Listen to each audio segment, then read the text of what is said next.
Thank you, VRSI. You can hear me? Yes, yes, Yeah. yes.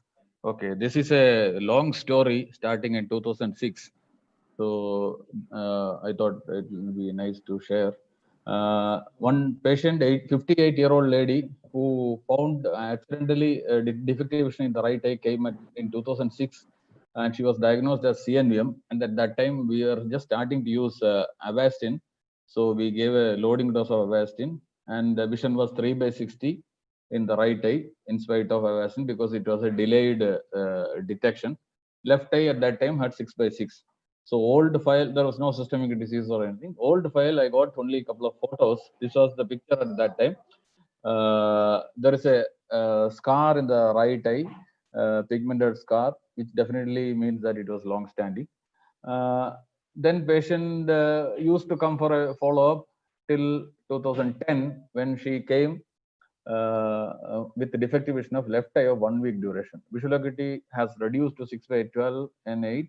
There was a serous detachment in the left eye. So this is a picture of 2010. There was some serous detachment here, and you can see some subretinal fibrous tissue here and the pachyderm and some. So these are some of the changes. I didn't have the OCT of that time because that we were using the other machine. But angio I got.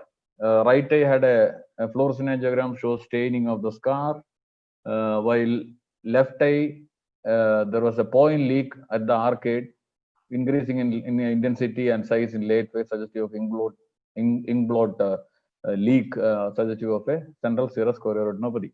So she was 63 at that time. So atypical CSCR, and we did focal laser to this lesion, and she recovered completely back to 6 by 6 with OCT follow. At that time, I didn't do a ICG. We were not thinking about multimodal imaging as much as we think now. So this is 2015, and she improved to 6 by 6. Then she used to come yearly follow-up, and then 15, she came with the metamorphopsia and scotoma in the left eye. Best corrected visual acuity had reduced to 6.9 again, and she had a small submacular hemorrhage. So this was the finding. Fresh submacular hemorrhage. Right eye had few hard exudate also, but there was mild choroidal thickening was there, serous detachment at the fovea. This is the fundus picture, enlarged view. Still that subretinal fibrosis and all this pachyderm were seen with subretinal hemorrhage. And this was OCT at the fovea, serous detachment, and there's a notched PED, suggestive of polyps at that time.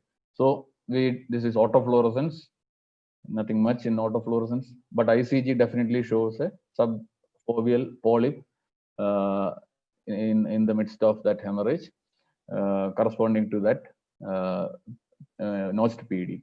So this is fluorescein angiogram, not much data, but the ICG is showing polyp. So right eye also, surprisingly, that I took the ICG, it also showed a couple of polyps in the ICG. Anyway, that nothing was done for that. So these are some of the polyps in the right eye.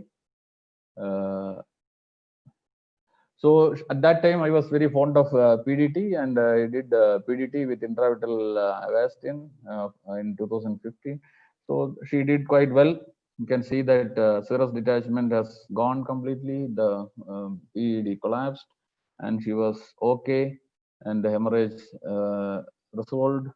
And follow-up ICG also I did. This is pre and this is post. You can see that there is obliteration of the polyp in the follow-up ICG.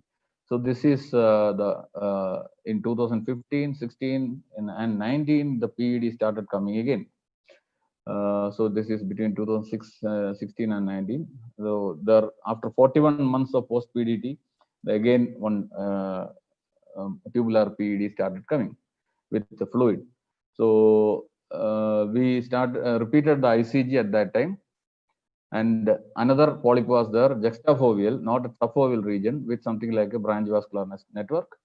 And so I did give again Avastin. Why Avastin? Because that patient had some ophthalmology relative who said Avastin is good enough, no need to go for any other medicine. So that was the reason.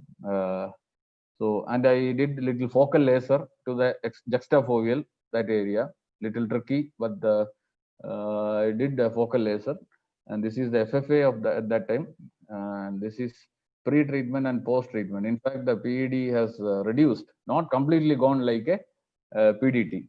So quite okay for later she was followed up with PRN basis injection, but over 6 months again and again it started coming fluid, and PED again started coming, and in 2020 this is the picture. On the last visit we have given one more shot of Avastin, and then she was under follow-up. This is the last ICG of this year, where there is no polyp, but definitely FFA is not showing much details, but there is a branching vascular network and inferior to that area. That polyp which I lasered is not seen prominently, but that BVN is seen. And now the last visit, she is having 6-9, but definitely it is not going to, that is not going to be the end of the story. So now creeping BVN is there.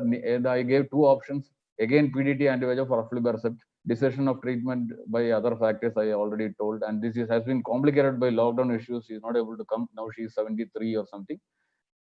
So on a 14-year-old follow-up from 2006, right eye macula scar, probably following as acute hemorrhage. 2010, CSR like leak, focal laser. Then subfoveal polyp, PDT with Avastin, juxtafoveal polyp, focal laser with Avastin, then juxtafoveal BVN on this Avastin, but now subfoveal BVN advised aflibercept monotherapy or a PDT combo.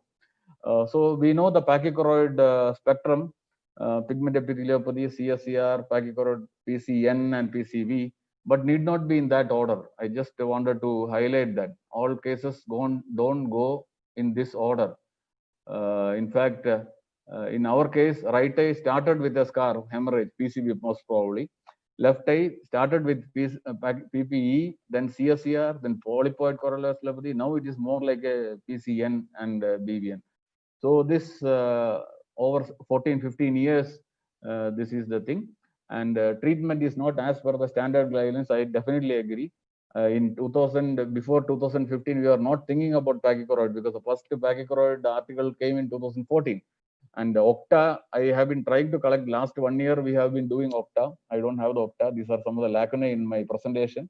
EDA, all these were not there in the initial presentation. I just, the purpose of the presentation is to highlight the spectrum of the disease. Thank you. Thank you, Mahesh, for a fabulous case, a great vertical follow-up, very well documented. So I'll go straight to Vas. What are your impressions on the case? And to answer his immediate question, combination therapy or aflibercept anti-VEGF from this point onwards? Yeah, thanks, Anand. Really a great case, Dr. Mahesh. Really, having that kind of long follow-up it's really a joy to see cases like that, to understand the disease. And really, I think your case, as you pointed out, really beautifully highlights the spectrum nature of this condition. Sometimes people think, oh, is truly the central serous connected to these to PCV. In this case, nicely shows that. I mean, you showed a period where this patient had clearly a central serous type presentation, and then developed aneurysms, and you showed the recurrent nature of that.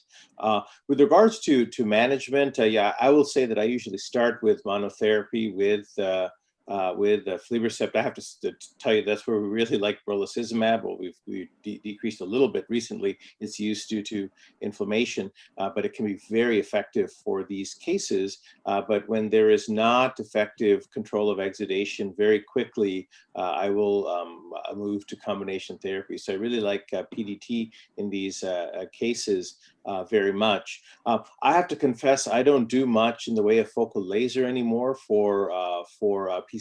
We used to, but even in the past, when I used to do focal thermal laser to the aneurysmal lesion or the polypoidal lesion in these cases, I was even then using an ICG enhanced type of treatment, where we would do a low concentration ICG infusion and then light up the lesion with laser. I found that to be much more effective than laser alone. Other panelists may have experience with that as well. But certainly I think it's good for especially the younger ophthalmologists to have sort of some training with regards to that, because PDT isn't always available. Sometimes patient can't afford it, and you need to have something else in your back pocket for how do you handle these, because there are certainly cases where anti-VEGF monotherapy isn't going to do the job. But in any event, to make a long story short, I usually start with anti-VEGF monotherapy, but I quickly go to combination therapy if it's not behaving well in terms of getting rapid control of the exudation.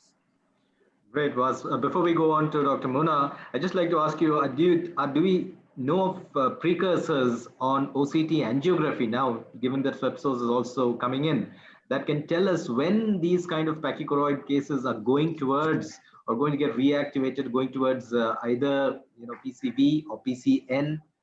Do you look for them specifically, and do we have some information on that? Yeah, we've been trying to study OCTA very carefully. I have to tell you that now we're using some AI-based approaches, but the reality is, if you read the literature, there's all sorts of papers on looking at different OCTA features that may correlate with activity and the like. Gabriel Cascas published some of the first papers, but Rick Spade conducted a study with a few of us who he said were maybe experts. A question whether we were, but he got us together to review the images to see if we could identify whether there were evidence of activity. It turned out it was a disaster. None of us could do it reliably, and we were completely wrong in our predictions because he had obviously follow up and the like on this case. So in my opinion, thus far, we don't have any clear-cut features or signs on OCTA that tell us something is going to happen.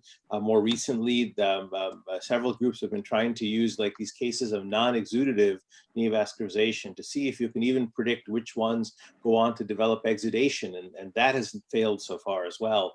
And just at the recent APRIS meeting, Phil Rosenfeld presented their work saying they haven't been able to find any factors so far. So I'd be very interested. Maybe the other panelists have figured out the secret sauce to make that prediction. I have not. I have not been able to make heads or tails out of knowing that this is going to predict something. I will say we have some correlates that OCTA of more chronic lesions, tend to have fewer smaller vessels, just the large trunks, things of that sort. But in terms of actually making a definitive prediction for this patient's course, I have not been able to do that. Okay, thank you, Vas. Over to you, Dr. Mona. Thank you, Mahesh, for showing us such a nice story. And I think a lot of us relate to all those events that happened. I think the first lesson is that PCV usually presents with that pigment rather than fibrosis. So when you see heavy pigmentation rather than fibrous scar, chances are it's PCV. And as we see over the years, we see that the branching vascular network has increased. If you look at one of your ICG pictures, even the CSR leak that you treated was showing a small net at that point. Yes. This is known to occur. The vascular network keeps increasing and you get polyps in all different areas. So I would say the clue is to look carefully at the origin of the network, follow it in all directions to see where the next leak is likely to occur. And I think looking at the size of the network and the location, if the patient is willing for combination therapy, yes, That is better. It would be ideal. Yes. Probably PDT with aflibercept may be a little aggressive and probably on the pocket either. So I would think PDT with ranibizumab or something would be, but yeah, beautiful case to show us the long story. And interestingly, I noticed that the ICG shows a little less leaky choroid now than it showed in the beginning. Yeah. It's because of your anti-VEGF or not, I don't know, but I know the choroid is not looking so leaky now as it looked at the start. That's sure. Dr. Mahesh Shanmugam, any comment there from you? Yeah, sorry to make the same comment again. This patient once again shows a lot of hyperreflective dots, and I have given steroids, and actually some patients have given Subtenon steroids as well in between. So Subtenon steroids with an intravitreal anti-VEGF also seems to hold on and then works quite well. I think Raja from LVP also is using it, so is Subhadra. So using a steroid in addition seems to help in PCV patients. Which steroids, sir? Ozurdex. I have used intravitreal Ozurdex, and I have used triamcinolone as well, and subtenon triamcinolone also I have used. Do you think that there is any risk like CSR like leak Yeah, it I was was there going to come to initially? that. Yeah. That doesn't happen. That doesn't seem to happen. That has never happened. It's never worsened actually. Like actually I kind of use, if there is intraretinal fluid, I use only steroids. So if there's subretinal fluid, use steroids plus an anti-VEGF agent. So this is how I titrate the treatment of PCV patients now. Dr. Shukla, a comment from you? Comment. I don't have any comment except just one small one. I agree with the focal laser to the superior leak of the ink blot hyperfluorescence, but the juxtafoveal leak which he lasered, the Very- juxtafoveal leak which he lasered, I would probably leave it unlasered actually and just give anti-VEGF there. That's all. So thank you, Jay. Your comments and wrap up. Yeah, I think it is one of the cases which teaches you a lot and makes you frustrated. Absolutely. You really want to get rid of this patient, and patient does not stop coming to you. So I think many of us have shared this experience of treating PCV, that you do a PDT, then again it comes back from the other end. So yeah, this is a long, sad story of PCV. But I think some of the points which I wanted to make, and just to add to OCTA, is that OCTA definitely is becoming better for PCV, but still we are not sure. But I always imagine that can we actually start doing PDT on the basis of OCTA? And I think one of the major concerns, which whenever we do PDT, that make sure that you involve the whole BVN. Yes. And still I have some cases where we have done the whole PDT, but still after 2.5, 3 years, patient comes back from other end. So as Vas was mentioning, that OCTA, still we are not able to understand the regression pattern. Can we actually predict the recurrence? That is still lacking.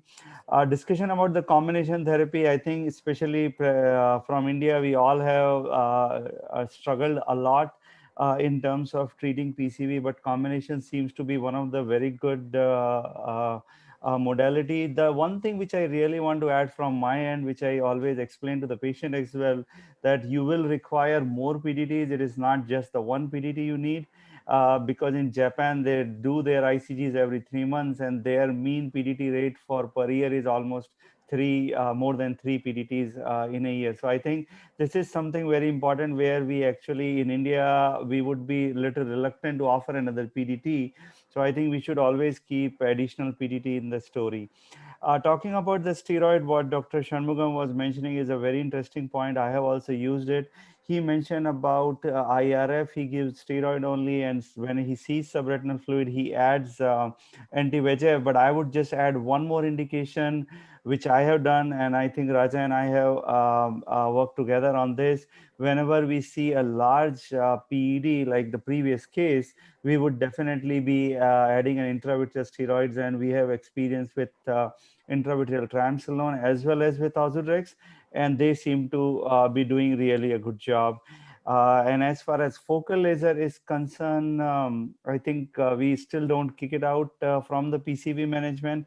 If you are seeing really a small polyp in the beginning, which is far from the fovea, then focal laser can be still considered in the treatment.